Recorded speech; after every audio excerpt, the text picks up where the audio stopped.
So I was going through the archive of my old YouTube channel, basically all the videos that are currently off YouTube. And I was thinking to myself, why not upload these videos over time? Because these were some of the best memories that I had when I was back in India.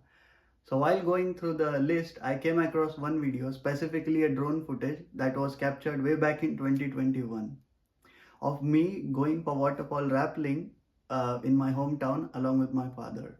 The special thing about this is I was the first one who volunteered for doing such type of adventure. I guess nobody was ready enough to do it at that time and step ahead. So I don't know what got into me, but I just said that I would like to go first, and it was really a thrilling experience. Here's how everything went.